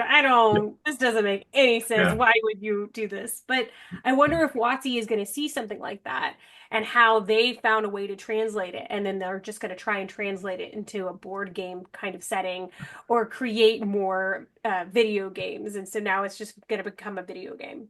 Yeah. Well, I've heard some good things from folks in the industry who know Dan, the current head of D&D, and so I'm cautiously optimistic, and I would love to see them move in a way that reconnects with the community and kind of the core of what tabletop role playing is. Now, video games are cool, they're fun. I mean, look at Baldur's Gate 3. Holy smokes, that was a great video game. It was Well, really good. I I really liked Baldur's Gate Yeah. 3. I think that Divinity 2 was better. Okay. I I never played think it. I think it was better. In my Okay. opinion, it was much better. I think Baldur's Gate 3 fell into the same bad pattern that 5e has, where a lot of the characters were very homogenous. It didn't Ah, matter who was talking to who. I played with a friend of mine and I'm like, oh, I'm the bard. Let me do this. And he's like, nah, it doesn't matter. Yes, it does. And then he inevitably, like, not even a problem. It was yeah. fine. He managed to get past. I'm like, oh, so it doesn't matter. And that's the biggest problem that I had with Baldur's Gate. But it was beautiful. It was a beautiful Yeah. game. I Yeah. still play the old Temple of Elemental Evil game that came out after third edition. Um, there's a there. I know the initial release was just fraught with bugs, but they released the source code, and a bunch of fans of the game went through and they cleaned it all up. And you Yeah. can download. I can't remember what it's called now. It's like the Circle of Seven or the Circle of Oh, okay. Eight. There's like Yeah. a software patch that you can install for it. And not only does it clean up all the bugs, but it adds a ton of content. Cool. And it takes off the level cap because you can go on to other cities. And yeah, I mean it's quite good. But I still love that game, mostly because there are, depending on your alignment that you take your party in as, there are so many different paths you can take, adventure paths. It's pretty done pretty well for a game from the 90s or whatever it was. Yeah. No, that is neat that it still has playability today. I like it's not role playing, but I like turn-based strategy games. Me So too. I'll find myself playing like Panzer General 2 or People's General or whatever, those series. I can't play Steel Panthers like at Steel Panthers 3, it's just too slow. I can't do it anymore. But I thought it was really neat because it's you can pick either World War II battles or I'd go like we're fighting Russia in like 1988 or something like that. But what I liked is you would have your artillery and you'd plan your target reference points, which is where the guns are, know where to point where likely enemy are coming from. And then let's say you didn't get that right, or the enemy's moving, some ways away from there. You move your artillery, direct them to attack there and say attack on that round. It might take 2 rounds for them to move the gun tubes and then shoot. So, and by then you might have put your own troops there. You're like, where did my? So yeah, it's funny. Anyway, it was like it was realistic in that sense, and it gave you a lot of data on uh, if people were, shooting at the front slope of an armor would give you the calculations on what that was like, or if you're moving your troops in, personnel carriers and it get hit, they'd get out and they'd be confused or whatever it is. Anyway, super nerdy wargamer stuff, and it was a lot of fun, but it's a little slow nowadays for my taste. So Jacoya, she likes the strategy games. We do like we will play Axis and Allies online quite a bit, okay. which isn't necessarily realistic, but it's a blast from the past. It's Oh, it's fun. so fun. Yeah, I loved Axis and Allies. I've got Samurai Swords and Axis and Allies up there. Haven't played those in a while. I might have I to torture my kids. I grew up on Civilization when I was really young. My dad introduced me to Civilization for the first time, and ever since then, like that's it. Strategy You're, has have you oh, played the board game Civ? no, I I haven't. have it, Jacoya. Next time you come visit, I have Yeah. Yep. Civilization. All It's right. fun. It's a lot like the old Civ, old original Civ, like Civ 1 computer game. But yeah, Peter Adkison likes to play that one. I think he invited me to come up and play like a massive 18 player giant Civ game Whoa, on some weekend, and I'm like, I don't, that would be the it's whole during like weekend. it's October where I'm potentially going to Gamehole, uh, Kazimkan, Poland, and maybe Eschenspiel. So it's like, ooh, I can't, no Well, more if trips. you guys ever need another player, There feel free you to call me. I'll All I'll right. travel for games. go. Yeah, I know it's fun, You right? will. It is. Yeah. It's You know, great. I mean, going to conventions is awesome, but it shoots your work schedules like in the trash for like a week. Yeah, Yeah. and conventions are different than traveling just to play a game with your Oh, friends or a small group of people. It's a very yes. different beast. Yeah, because you're also tired when you get back, right? You're So working. tired, and there's so many people, and there's so much to do, and so many things to see. Yep. Yeah, so I went to Gen Con with like a light schedule. I just had two Kickstarter games to run with my friend Elphinius Gu, from the To My Guys and Gax. And I got roped into doing a cosplay contest judge, which was a lot of fun. And the announcing Body by Gygax, kind of giving the people a view of the app. I think I had one other thing to do, but whatever that was. But it was pretty open. But I ended up filling it in with like meetings and social events at night. And there's like I was up at 7:30 to walk the dog and didn't make it to bed till like 1:30 pretty much Hmm. every night. Yeah. do you have a regimen to avoid the con crud? I didn't. I try to stay healthy, but it gets me sometimes. Unfortunately, a couple of my friends did. One friend caught COVID, and actually two friends caught COVID that I was with, and then my daughter Miriam got just con crud. So luckily, we tested her and no COVID. Yeah, I've been But yeah, fighting it's it off still kind of I myself. swear by the emergency. Like for a week leading up, you take emergency once a day, and then during the whole con, you take emergency, and then the week after, you take it. okay. Electrolytes, yep. But Yeah, I think so I just use some hand sanitizer in between is probably a good On I'm idea. with you. everything. People don't Right think with about you. that. They go and they play this little TTRPG or some board game that 100 other nerds have touched, and they don't think about it. And it's like, no, every time you touch anything. I do a lot of handshaking and get a lot of hugs and stuff, and so therefore it's like, Oh, just a good idea, to yeah. try to knock it down. So I did want to say I wanted to mention one thing. Hmm. I know you recently lost your brother Ernie, Yes. and um, he was actually one of the first people I met at GaryCon. And I just wanted, I wanted to say that, like, how kind of an individual he was. He was one of the very first people to reach out to me after I got injured. Yeah. And he's like, I run this con at my house, the Ronald Pizer con, Hmm. and it'll be accessible and you can come. I didn't get to go because I was still recovering, Yes. but, just thinking of me was, I think, just really showed, and it was kind of out of the blue, just really showed how good of a person he was. He was always somebody willing to, bend over backwards, even for just, a person they just recently met, such a good person. Um, and and not just that, but I was a huge fan of The Lost City of Gaxmore. I bought that book when it first came out back, what, Yeah, way 2000? back in the olden days, Yes. 2001, I think. Yeah. Yeah, yes. But I have used it so many times. And of course, you guys wrote it together, right? Yep. Yeah. and it is a fantastic sandbox. I'm just kind of plugging it because I know it was rebooted by Troll Lords for 5e, right? Yeah, yeah. There's the 5e. Velocity of Gaxmore was expanded. I invited in a bunch of my contacts from working in the community, and so okay, tons of people were involved there. And Joe even threw in a character and something there. I wrote like a new encounter area, all sorts of stuff. Ernie didn't work on that one at that point, but we did add a bunch more material. And God, it was a lot of years ago now. It was like 2019 maybe, something like that I'm we not did sure it. when Yeah, that. 2019, 2020. It was great though. And it did very well, and people love it, and it has endured over time. And I honestly, maybe I'm talking to a publisher now about doing some lit RPG books based on Gaxmore. So there's still an interest around it. It was a very fun project to work on, and it came out of my brother was running his hobby shop dungeon at the Game Guild, which was Margaret Weiss owned the Game Guild in Lake Geneva, and Ernie managed it. And she said, "Hey, you're running this old AD&D stuff. We need to run the new stuff." So, which was third edition. That was the new stuff. And so Ernie's like, I don't want to learn third edition. Hey, Luke, you've played that before." I'm like, yeah.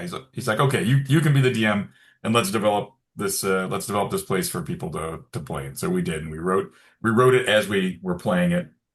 And then he'd write his part and I'd write my part, and then we'd go through and I'd edit it a little bit. And then we handed that over to the trolls, and they worked on it as well. So and it was great. It was so much fun. But third edition, holy smokes, it's essentially kind of Pathfindery, right? So Mhm. a lot of calculations and math in your combats, right? So those big combats would take a long time. And I was running at a hobby shop, so I'd have anywhere from 8 players on a slow day to 22 players. Wow. 22 players. That's So a yeah, lot. that was a ton. It wasn't a whole lot of individual attention. In fact, when it was your turn, I would say, "What are you doing?" And if they're like, "Well, I'd go Uh-uh. 1001, 1002, 1003." You're thinking about it. Next person. Yeah, Yep. that's how it was. Gotta roll They along. knew. They knew. So they moved along. And of course, the players were anywhere from like 8 years old to, 40. So it That's was just awesome. I just think yeah. it's a brilliant sandbox Yeah. that I've found is really easy to drop in anywhere, Hmm. on a frontier kind of Badlands area, Yep. It's Yeah, fantastic. that was the idea. And we got I think the movie Gladiator had just come out not, a year or two before that, and so I'd like to watch that one. So that was what kind of inspired that was one of the little inspirations for it. That and I think Seven Samurai kind of were really kind of the spiritual, influences there, the our spirit animals that guided us as through it. But it was a lot of fun. Cool. You mentioned earlier you guys, both of you guys just got back from Gen Con. Yeah. Mm-hmm. Now you obviously have the benefit of having seen some of the earliest ones. Mhm. What is your first memory that you can recall of a Gen Con that you participated in? Yeah, probably. Well, for just a fun memory for me was playing Traveler with oh my gosh, I've forgotten this guy's name. It's been so many years, and I'm gonna feel terrible. I'll think of it. I'll think of it later.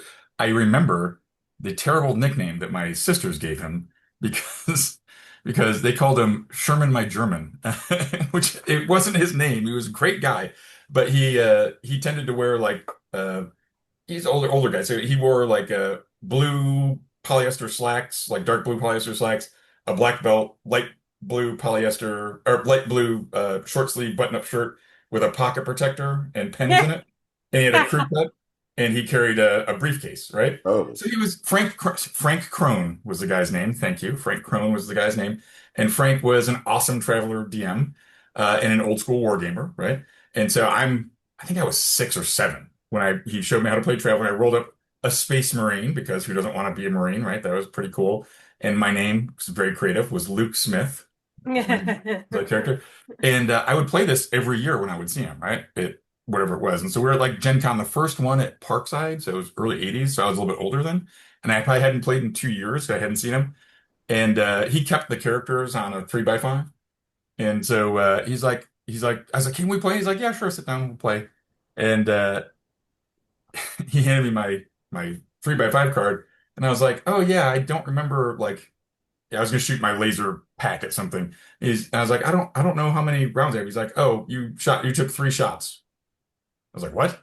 He's like, yes, you fired 3 times. He could remember everything. The guy was great. And I was like, how did you know that? He's like, well, he's like, flip your card over. I think it might be the other way. And sure enough, that's where I was keeping all that sort of stuff. Anyway, he was a great DM and it's had a fantastic time. So Frank Crone, shout out to Frank Crone, Traveler was so much fun. But then I played Top Secret, I think, with might have been I think Zeb Cook might have run that one, and I got to play in a big group with at the table, and it was taking place at Gen Con, and there was something going on, and I had missed with my shot or whatever, and the guy was going to get away, and I said, "What's the chance my dad is pulling up to get dropped off at the convention?" And he's like, "Oh, maybe 10%." I was like, "Okay," so I rolled it, I got the 10%, and I was like, "All right, great." I was like, there's gunfire going on. This guy's a gun. I was like, my dad carries a gun and so does his driver. So he was like, all right. So my dad got to shoot the bad guy and wound him, and then we were able to capture him. So that was like a pretty epic scenario. And it was a bit of a rule of cool. I bet it was a great convention ending where we got to save. So that was fun. And That's one of that's my always earliest kind of Gen Con the memories. difference between like a home game and like a convention setting is that, you know, it's much more about the rule of cool at a convention than a real Yeah. deep storyline that you might have at your home, you know. Uh, but I have one last question for All you. right. This is a real important question. Speaking of conventions, when are you going to get a Gary Con South? I have looked at it doing additional conventions. Holy smokes. Running a convention is so much work. And is it possible? Yes. But man, I'd have to probably build a full-time staff of two or three, at least 2 or 3 full-time people that this was their primary job to work it. And the folks I have working on GaryCon now are all really people with real jobs that are probably pretty successful, so I couldn't afford to hire them away. I'd have to set up a whole new thing. And that'd be a convention organizer as opposed to an author, game designer guy who also runs a convention. So I may more likely look at running boutique events like Founders and Legends at places around. I did uh, host. I shot a full season of a game show called Boss Fight last year, and I think it's still in editing or it's going to be shopped around soon. So hopefully, knock on wood, it'll get picked up and put out there. And then as I was talking to the guys who are gamers, obviously who did this and who work in the film industry, Andrew Davies did kick around an idea of potentially doing a show around a convention. And he said, Wisconsin, he said, how much would it cost to run another convention in, I think it might have been Georgia, which has a little bit more advantageous, rules and laws and stuff for filming. So who knows? I'll talk to him. I'll talk to him, and maybe there'll be something in 2027 or something in Georgia. I don't know. All right. Decoy, you got anything else? Any other questions?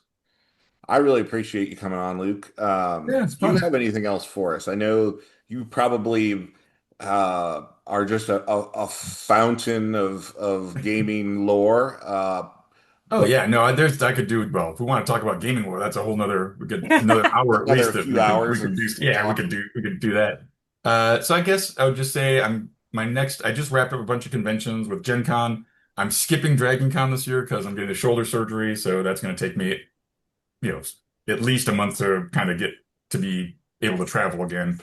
But my next convention coming up will be Gamehole.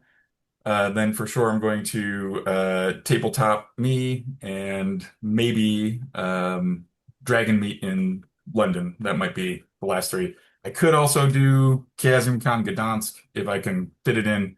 But when I travel to the overseas locations, I like to bring at least my wife with me because it's more fun than just traveling alone. So if she's busy, she's a critical care nurse, so it's hard for her to get away from work that much. So those are my conventions that are coming up. I got the Kickstarter going, Burning Man, so got another week or so, maybe a little bit longer than that to get it on it. It's going to fulfill very shortly, so I appreciate any backing on that and get on our mailing list and look for more cool adventures coming up, like I've run a so this one's been so much fun. At conventions, I run a just really designed to be a one shot called Rogue's Gambit, which is it's so fun. It's like kind of silly and lots of twists. It's basically Honey I Shrunk the Adventurers mixed with the Running Man. So it's a lot of fun and very silly. And people always I've never had a bad game with that one. So we're gonna put that out as well as probably the next module. And then there's the whole Cult of Nar series that we've kind of outlined that we need to hammer those out over the next year and a half. Those would be fun. So projects coming up there. The setting book should be crowdfunding at GaryCon, which will be like at least 256 pages, probably more. I think I have about 600 pages of material developed for it, so we just got to pare that down into more bite-sized chunks. What other fun stuff is going on? Oh, I'm working with producer Tom DeSanto, so we're looking at inking a deal for him to develop my dad's the Gygax Estates IP. And one of the first things that we're probably going to do is, or that we have slated to do is a graphic novel based on a scenario that he ran for me in the 90s. That was a lot of fun. So it's a sort of a modern horror, a take on modern horror that'll be fun. Some lit RPG books in consideration for Gaxmore that hopefully, knock on wood, will be coming out. We might extend that over to Castle Zagig. Gord the Rogue series is going to be Okay. reprinted, so that's going to be done. And I'm investigating now. I believe that we will also do some additional adventures, some new adventures of Gord the Rogue. So I think those will be a lot of fun. So that's probably the biggest stuff coming down the pipeline here. And obviously continue to work on Body by Gygax. I'm just trying to encourage our community to be healthy and be with us, have a higher quality of life for longer. So many Wow. things. Yeah, There's a ton of stuff. I'm probably forgetting like five things. Oh my gosh. Oh, that is enough, I think. it's hard to say no sometimes. There's so much cool stuff to be done, but you've Yeah. got to really limit it. Like another one, I'll throw in one last one just as a cautionary tale. My friend Matt Everhart, who helps me write and develop a lot of the Okram stuff, and he's a really talented guy. He's a colonel in the Air Force, potentially looking at. I shouldn't don't want to curse him or whatever, but he's doing very well. I wouldn't be shocked if he were to end up with a star on his collar at one point here before Good too for long. him. Ooh, Yeah, so really, really good guy. Um, and he he has a diesel punk game that he's been developing, like a setting he's been developing for a while. It's quite good, and I've thrown my two bits here and there on it as well. And we're going to publish it under the the Evil Genius, the basically the new D20 system or modern D20 system. But obviously there were some complications around that, and so we kind of pulled back from that and delayed some things. And now we're just looking. I was talking to him last night and just said, "Hey, the Strange and Grim thing. It's been on the back burner for a couple of years. When are we gonna move that to the front burner and get it going?" So I think we really just need to find a rule system. And I was wondering if something like as simple as like making it work with essentially the Shadow Dark system wouldn't be fun, right? Because sure. there's a little bit of cosmic horror in it. Something the dark could obviously be a thing then, right? You could Yeah. easily work this into where this is part of what you're doing. So we'll see. We'll see where that ends. But again, we thought about making a new, rule system for it, and I was like, no, no, stop, no, do not do that. As soon as you say this new rule system, you've killed like 95% of your audience. I don't want another rule set. Give me something I pretty much know how to play and then Mhm. I can do this. So that's my advice. But yeah, so that Strange and Grim may be a thing that we kind of kick back maybe in the second part of 2026. Wow. If we Very, very busy. Yeah, no, there's lots of cool stuff, man. There's so many cool things going on, and it's just really what can you resource? Where's the interest? What's going to be fun, and what can you resource reasonably? It is an exciting time for gaming for sure. It is. It is. I mean, look at the there's lots of weird stuff going on in the economy. We just talked about tariffs and all these challenges, right? Yet Gen Con was up, right? Yeah. Demand for Gary Con is up. The demand for Gamehole is up. It's all up, up, up. I'm pretty sure if we went and we looked at, Luca and Essen and UK Games Expo was up also like 10 or 20%, right? So these are huge growth numbers that are going on despite challenges. So I think gaming a is more popular. The more challenging things get, the more people are wanting an escape. And in the 1920s, that was movie theaters, and it's very possible that nowadays it's going to be games. You know, in the 70s, there was the same thing. There was something called stagflation going on when kind of D&D started picking up, right? So it's an economical way to spend hundreds of hours of entertainment. For sure. So really, you think about it, you know, if you go to a movie, a ticket's $20, right? Pretty close Hmm. to it. I think, and then popcorn is another $20, right? And that's just 60 two, bucks for two people, yeah, and that's 2 or 3 hours entertainment. You right? spend that much on an RPG, hundreds of hours, I think is pretty safe to Yeah. say, right? Something like that. So yeah. So it's very economical and you're right. And you really do escape. And one other thing that I think is fun to point out is that you know, through creating Dungeons and Dragons in the RPG genre, so it was a huge leap forward. You know, my father basically gave people the tools not to consume a story, but to participate in a story, right? Because right Yeah. now we have to relate to the protagonist, whether it's a movie or a book or something like that, right? But with role-playing games and the role-playing game genre, you get to create the storyline and the people are the characters, and as the GM, you're also playing multiple characters, right? That are supporting the supporting cast to these main characters. And so really you've got your whole toolbox to make your own stories and have agency in your stories and do cool stuff. So that's the quantum leap, right? And that's why it's so engaging. We're not just consuming a story that we identify with, we're making and we're impacting or directing the stories that are there. For sure. Love it. Cool. Yeah, I Well, don't think I could thanks say for anything more coming on. profound than that. So that's it. That's That's all you got. them. Awesome. Well, Jacoy, if you want to take us out, we good. Again, thank you so much for Yeah, it's my pleasure. coming on. All right, guys, comment, like, subscribe, and ask other questions below. And as always, guys, come back and have another round on us.